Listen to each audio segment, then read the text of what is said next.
Hey guys, so it's day 2 of me working on my painting here. So I got a little bit done before I started recording. I did do my things today, so I took care of my 3 things on my to-do list before I started working on my painting. And then Miss Starlin and I even took time to do 30 minutes of yoga with some of the other teachers virtually from Chestatee High School. So it's been a really good Friday for us. I hope you're having a good Friday too.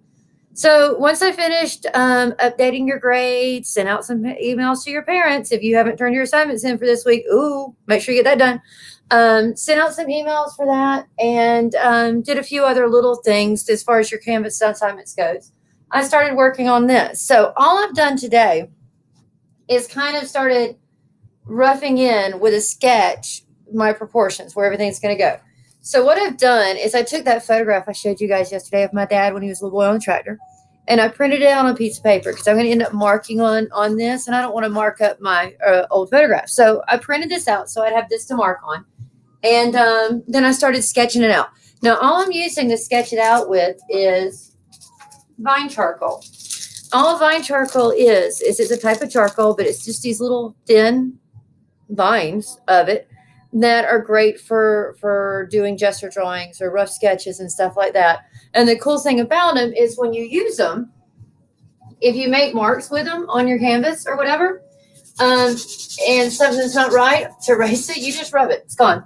All gone. Bye-bye. So these are great for that. So when you're doing something and you're blowing up something this large, or you're doing mural work, there's a couple of different ways you can go about making sure you get your proportions right. Some people can just eyeball it. Just look at this, sketch it out, and it's perfect. I'm not one of those people. As most of you know, math and art are very closely related. So a lot of people will actually use math or a grid system to set up their proportions when they're doing stuff like this to get it right.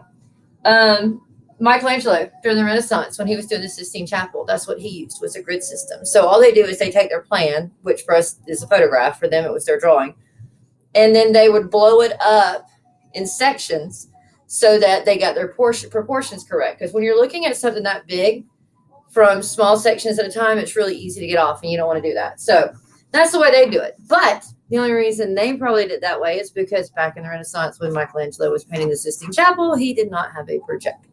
So all I did was put this photograph, scanned it into the scanner, used a projector, projected it onto my canvas, and then just quickly sketched out where, some of the main outlines were. There's no point in doing a bunch of detail when you're doing this, because when you start painting, you're going to paint over a lot of your lines anyway. They're really just to kind of help you get your proportions where they're supposed to be. So there's no detail to them at all.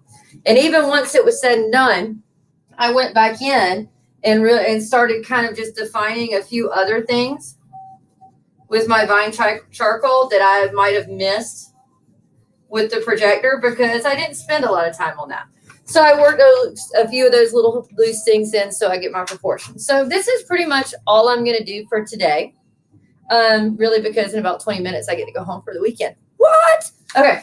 So come next week, I'll probably start doing a little background painting. I'm a firm believer in working from the background to the foreground. That way you're not ending up with those gaps between your shapes and your colors. So next week I'll probably start roughing in a little bit of the trees in the background, the texture of the grass, stuff like that.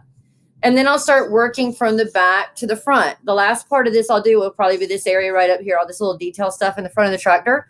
And that's going to be the most time consuming, because when your family owns farm equipment, if any of these little things are off, I promise you they will notice. So you have to take a lot of time whenever you're doing stuff like this to make sure you get it all done right.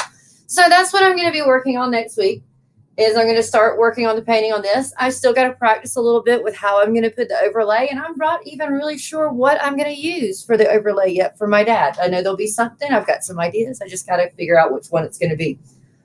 Kind of dig the tall, swaying, towering pines that are already in the background here. So maybe I'll go with those. We'll see.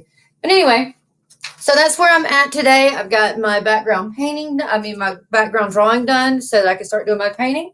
So I think I'm going to call it quits for today, and actually maybe go spend some time working in my visual arts journal this afternoon. So you guys have an awesome weekend. Stay warm. Have a good time. And I will see you all on Monday.